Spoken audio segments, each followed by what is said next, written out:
Hello বন্ধু, ভিডিওটা দেখো। নওশাদ সিদ্দিকের ভিডিও দেখো। নেতা তো হওয়া দরকার এরকমই। পুরো ভিডিওটা দেখো। তার আগে আমি অদ্রিজাকে বলবো, তুমি তোমার কণ্ঠে পাঠ করো। আচ্ছা, মালা পড়াবে আমাকে নাও। থাক থাক থাক থাক, তুমি বড় হও, তুমি বড় হও, তুমি পাঠ করো। উপস্থিত সকলকে প্রণাম জানিয়ে কবি শুভ্রা ঘোষের প্রিয় নেতাজি আমি শুরু করছি। প্রিয় নেতাজি, অনেক দিন ধরে চিঠি লিখব ভাবছিলাম, কিছুতেই আর হয়ে উঠছিল না। আজ কোনো একটা ঘটনার নিরিখে তোমাকে চিঠি লিখতে বসলাম। ছেলেবেলায় আমাদের দোতলা ড্রয়িং রুমে তোমার ছবি, জন্মদিনে পেতাম বই, সেখানেও তুমি।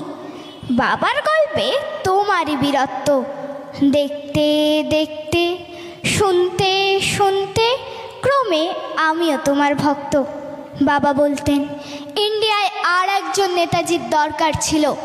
মা গাইতেন বীর সুভাষের মহান দেশ। দাদু বলতেন ছেলেটাকে ওরা শেষ করে দিল। ঠাম্মার চোখে তখন আঁচলের খুঁট। এসবের মধ্যে বড় হওয়া আমিও কেমন একটা ঘোরের মধ্যে থাকতাম। ভাবতাম পারতে, তুমি সব পারতে। যদি আর একবার আমাদের মধ্যে তোমাকে পেতাম। আজ উত্তর 40 আমার একই ঘোর, তুমি পারতে। কেননা দেশের মাটিতে দেশপ্রেমের মতো জোরালো একটা ঝাঁকুনি দেবার ক্ষমতা তখন আর কারোর ছিল না। এখনো আছে কি? তুমি হারিয়ে যাবার পর দেশে কত কমিশন বসেছে।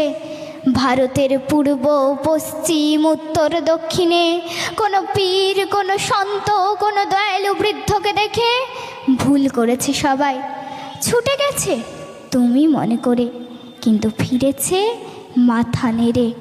তবু তোমাকে পাবার আশায় বুক বেঁধেছে। তুমি তো শুধু বসুবাড়ির নও, গোটা ভারতবর্ষের মণিকোঠার হীরক, যার আলো শুদ্ধতা কালোকে সাদা করতে পারে। এই বিশ্বাসে ভর করে সবাই ভেবেছিল তুমি আসবে, তুমি আসবেই, কিন্তু এলে না। কেটে গেল অনেকগুলো বছর, পেরিয়ে এলাম জীবনের অনেকগুলো ঘুঁটি। তুমি এখন বিমানবন্দরে, সভা সমিতিতে, রিসার্চ ব্যুরোতে, এমনকি ছেলের নামকরণেও।